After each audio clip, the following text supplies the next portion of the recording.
Hi guys, I'm back. Sorry about the inconsistency, I promise. I'm back on the grind. But you've heard that 100 times. Let's just get going into this video. We're about 10 games into the season, and there have been a ton of players that have personally impressed me, that have made me go, wow, we might have something here. These guys are pretty good. So in today's video, I just want to give some love, give some respect, highlight guys around the league that have made me go, wow, that have made me stop what I'm doing and made me watch their at-bats, made me watch them on the mound, simply have impressed me. Of course, there's a list of probably like 30 guys that I wanted to include, but these are my 10 favorite right now. So if there's anybody that you think I left out in today's video, I'd love for you to drop it in the comment section below. Let's get involved. Let's talk baseball down there. Drop a like on the video if you do enjoy it, as well as subscribe to the channel so you don't miss out on any of the baseball content coming at you all year long. Follow me on all my social media at GiraffeNeckMarc, links in the description, and let's get going into this. Getting it started off, I've been waiting years to say this again. Like a fine wine, he only gets better with age. It's Justin Verlander. Wow, I'm completely blown away with how good Justin Verlander has looked in his first two starts this year, despite having not pitched in the last two seasons. I mean, what, he threw like 6 innings in 2020? That doesn't count. Verlander, after recovering from Tommy John in his late 30s, looks really sharp, including an 8-inning performance in his last start where he was absolutely dominant. So far, 2 games, 2 starts, 13 innings, 15 strikeouts with a .69 ERA, nice, and a .69 whip, double nice. He's getting swings and misses. His K rate's sitting at 31%. Great, everything's such a small sample, but still, Verlander's throwing 95, the slider, the curve, everything's looking really sharp. And for a guy who's been out of baseball for as long as he was, I didn't expect him to look this good. So yes, Justin Verlander, the fine wine, has definitely impressed me thus far this year, and I can't wait to see what he can do the rest of the year. Him looking this good and this healthy makes the Astros that much more dangerous. Keep it in the American League West, let's talk about fireball reliever Andres Munoz for the Seattle Mariners. While Munoz's ERA isn't great, it's 4.5 in 4 appearances, he has a .75 whip, a FIP at 2.60, and he struck out 9 of the 15 batters he's faced, including 9 straight. Yes, Andres Munoz, whoa, this guy looks disgusting. He's pumping 100 miles per hour consistently with that fastball. He technically has a K rate of 60%. He's limiting hard hits. He's getting swings and misses. He's getting guys to chase. The slider has been absolutely disgusting. The break on this thing, I mean, it's kind of unhittable. Along with the 100-mile-an-hour fastball on average, Andres Munoz has looked unbelievably good. And for a Mariners team whose bullpen definitely needs some more lively arms, this dude can be a huge asset to this team and help make them a heck of a lot more competitive in 2022, competing for that AL West crown. Anytime you're pumping 100 with a slider like Munoz, you got my attention. I've been thoroughly impressed. Now, next up is a guy that I just physically can't leave out of this video. Seiya Suzuki of the Chicago Cubs. Oh my goodness. I mean, we knew how good he was in the NPB. He was fantastic. All the hype was there. I was super excited to see this guy come over because I thought he would be a really good player, but I didn't expect him to play like this in his first 9 games. He's dominant right now. It doesn't look like he's having any issues adjusting to major league pitching, while he did struggle kind of mightily in the spring. In 35 plate appearances thus far, Seiya Suzuki has walked 9 times, striking out 9 times, so that's great to see for a guy coming from Japan moving to the major leagues. The pitching is usually a huge adjustment, but he doesn't seem to be struggling at all, because also in those 35 plate appearances, 4 homers, 2 doubles, 10 hits, and 11 RBIs, hitting 400 with a 543 on base, 960 slugging, and a 1503 OPS. OPS plus at 321. Again, small sample, so the numbers are going to be crazy, but you look at the percentile rankings, the StatCast numbers. He's hitting the ball hard. Average exit velo and max exit velo at 87th and 89th percentile. He's not chasing at all, 98th percentile in chase rate. He's also really fast, 91st percentile in sprint speed, and he's not swinging and missing, 85th percentile. A stat I particularly love is barrel rate. He's barreled up the ball 6 times out of the 17 times he's put it in play, which is a barrel rate of 35.3%, which is the best in all of Major League Baseball. Seiya Suzuki has completely outplayed all expectations. I don't care who you were. You didn't think he was going to play this good this early in the season. Probably the most impressive player thus far in 2022. Keeping it in the National League Central, this time on the pitching side, Hunter Greene of the Cincinnati Reds. Similar to Munoz, while his ERA isn't the best, 4.35, what he's been able to do in his first 2 starts as a rookie at 22 years of age has been extremely impressive. You guys saw it the other night. He threw what, 39, 40 pitches over 100 miles an hour? That is absolutely insane. He broke a record in his second start for the most pitches at 100 or more miles an hour. That's impressive in of itself. He's got a really strong slider. The fastball was blowing by people. While he is kind of really only a 2-pitch pitcher right now between that 4-seam and slider, and the fastball location hasn't been that great, the stuff that he has and the development that I think he'll be able to make, it's clearly there. He has the ability to be an absolute stud one day, and I've really enjoyed watching Hunter Greene pitch early on this season. I mean, his whiff rate is in the 91st percentile. The slider is getting 47% whiff rate. The 4-seam fastball, almost 40%. Those 2 pitches alone will make him good enough to have a successful rookie season, and anytime you hold the Dodgers Dodgers line up to like 2 runs, that's impressive, especially when you're a rookie and you're pumping 100 miles an hour. So Hunter Greene, one of the more impressive players thus far this year. Now, you knew I had to show my New York Mets a little bit of love here. I wanted to put Francisco Lindor. He's been great, but I knew he had it. Let's talk about Tylor Megill instead, who will be making a huge start on Monday night when you are probably watching this video, going up against the San Francisco Giants, which will be a true test. One of the smarter teams in baseball, one of the better teams. Thus far, though, in his 2 starts going up against Washington and Philadelphia, Tylor Megill has been lights out. 2 starts, 10 to 3rd innings pitched, 11 strikeouts with an ERA at 0, hasn't given up an earned run, and a whip at .58. What Megill has been great at has been locating the fastball, and the slider and changeup have been incredible. The slider is getting a 66.7% whiff rate right now, and the changeup's getting 33%, along with the fastball getting 27%. This makes for a good combination for Tylor Megill to work on. He's pumping 96, 97, 98 miles an hour, which is a tick up on what we saw last year and makes his fastball that much better. We talked about the changeup being pretty disgusting and the slider being really strong. If Megill can keep this up, not only is he going to stay in this rotation for the New York Mets all season long, but he's going to become one of their absolute workhorses in this rotation, a guy you can depend on every 5 days. 79th percentile in whiff rate, 68th in barrel rate, 75th percentile in K rate. He's not walking anybody. I've been incredibly impressed with Tylor Megill early in the season, and I can't wait to see what he does against San Francisco. It's a true test, and hopefully he passes it. I expect he will. Back to the Central, this time in the American League. Let's talk about Cleveland Guardians outfielder Steven Kwan. You knew we had to mention Kwan. It's Kwan mania right now. The dude is taking Major League Baseball by storm, and it's kind of playing baseball like an old man. He's not hitting for much power. He's not really hitting the ball with crazy exit velos, but instead he's prioritizing contact, putting the ball in play. He's not swinging and missing. These are things that we saw guys like Ichiro, Tony Gwynn do. But now we got a little taste of Steven Kwan, and everyone's drinking the Kool-Aid. While he has cooled off a little bit, I mean, he's still hitting 385 with a 541 on base, 1079 OPS. Hasn't yet hit a home run. Don't know when that will come, but he's got the best whiff rate in the league, 100th percentile. I think he's only swung and missed like once or twice thus far, which is crazy, in 37 plate appearances. He's also walking 21.6% of the time, only striking out 5%, and he's just like a fun little player. Steven Kwan puts the ball in play, prioritizes contact, slaps it all over the field. I'm here for Steven Kwan. For a guy who I really didn't know much about going into this year, he's been really fun to watch. Now, while Steven Kwan's been getting all the hype out in Cleveland, let's talk about Owen Miller, a guy who deserves to get some hype as well. Another dude who's thoroughly impressed me. Saw Fuzzy tweet about him. He's kind of the forgotten young guy right now in Cleveland because you've had Jose Ramirez and Steven Kwan and all those guys showing up. Owen Miller's been great though as well. Another dude who just doesn't swing and miss. Whiff rate, 96th percentile. K rate, 78th percentile. What's cool about him though, he's hitting the ball really hard. His average exit velo puts him in the 85th percentile at 92.6 miles per hour. And he's also hit the ball hard at 107.9 miles per hour, which puts him in the 64th percentile. He's also a really good athlete, 88th percentile in sprint speed, and he's playing above average defense. So you combine that with the fact that he's not swinging and missing, hitting the ball hard. He's got a little pop in the bat. He's hitting 500 with a 454 on base, 1509 OPS. Owen Miller, he's very much impressed me. Will he keep this up for the full year? Of course not. No one's ever hit 500. These numbers are insane, but it looks like Cleveland has found another really good player who prioritizes putting the ball in play in Owen Miller, and I want to give him some props. Let's head out west now to talk about left-handed starting pitcher for the Los Angeles Dodgers, Andrew Heaney. What's been impressive about him is that not only has he not been terrible, he's been disgusting. He's been unhittable. In 2 starts, 10 to 3rd innings pitched, he has a 0 ERA, so hasn't given up an earned run, and has a .68 whip, striking out 16 batters. Huge improvement on the Andrew Heaney we've seen in the past, whose K rate sits around 25%. Right now, it's at 40. Small sample, but that's a huge, huge improvement. And of course, like, go figure, the Dodgers, who would have seen this coming? Taking a guy that everyone around baseball thought should be better. They get him, and they make him better. You feel for the Angels. He just goes to a different area of Los Angeles, and all of a sudden, he's disgusting. Angels could use him badly right now.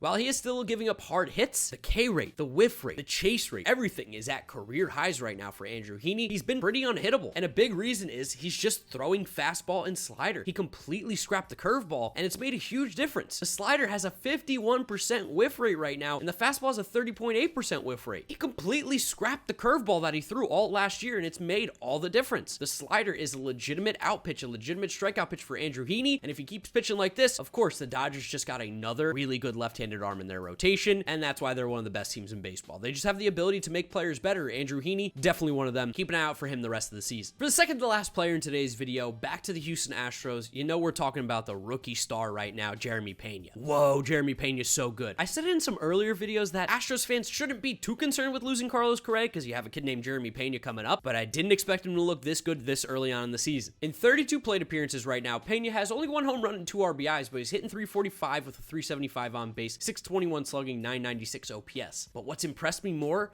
is the peripherals, the exit velos, the defense, the athleticism. This is not what I expected from Jeremy Pena. Average exit velo, 90th percentile. He's averaging 93.5 miles per hour every single time he puts the ball in play. He's also barreling up the ball at an extremely high rate. 20% of the batted balls he's had have been barrels. Hard hit rate, 89th percentile. Max exit velo, 83rd. X-WOBA, 95th. X-batting average, 86. X-slugging, 92nd. Barrel rate, 92nd. I mean, all these numbers are in elite levels right now in the young season, and he's also 92nd percentile in sprint speed, and he is the best defensive shortstop in baseball right now through about 10 games according to outs above average. So did I expect Jeremy Pena to be a good player? Yes. Did I expect him to look this good and this impressive right now? No. That's what he's done. He's impressed me. That's why he falls on this video. It's not that I didn't expect him to be good. I just didn't know he had this in him. Hitting the ball hard, playing good defense, running base paths. Yeah, Jeremy Pena's a stud. And then for the last and final player, I gotta show some love to the New York Yankees. While they might not be playing good baseball, their funky left-handed pitcher Nestor Cortes, yeah, Nestor is nasty. Gotta give him some love. You might know him because he does all of that herky-jerky funky stuff on the mound, and he's got a great mustache, but he also is just filthy. In 2 starts this year, 9 1/3 innings pitched, he struck out 17 batters. A whip at .75, hasn't given up a single earned run this year. He has a K rate of 48.6%, a walk rate at 2.9%. Nestor is just on another level this year. The combination of cutter, fastball, slider, and sinker has been pretty much unhittable. The cutter and slider, it's just like, it's crazy that he's able to switch speeds, switch arm slots, and switch angles. That's what he does. He gets you with deception, and it's working beautifully. His percentile rankings are through the roof in every single category. He's getting whiffs, he's getting chases, he's getting strikeouts, and he's limiting hard contact. Nasty Nestor, while the stuff on paper, it doesn't light up the radar gun. You're not seeing 99-mile-per-hour fastball or 90-mile-an-hour slider. He gets the job done with deception. He gets the job done with being smarter, and he's just getting hitters to look absolutely foolish this early in the season. While he did it a little bit last year, I didn't know if it was going to stick, and he's been even better this year. Nestor Cortes has definitely impressed me thus far. So there they are, the 10 players that have impressed me the most thus far this season. I'd love to know who you think has been the most impressive player in this young Major League Baseball season. Drop it in the comment section down below. If you did enjoy the video, it really does help me out by dropping a like on it, as well as subscribing to the channel so you don't miss out on any of the content coming at you. Follow me at GiraffeNeckMarc on every social media platform. I promise you'll be able to find me. Drop me a follow. And that's where I'm going to wrap up today's video, guys. You know the drill from here on out. YouTube recommends you watch this video. This is my most recent upload, so click through those if you have not yet seen them. Thank you guys for watching, and I'll see you all tomorrow for another video. Bye!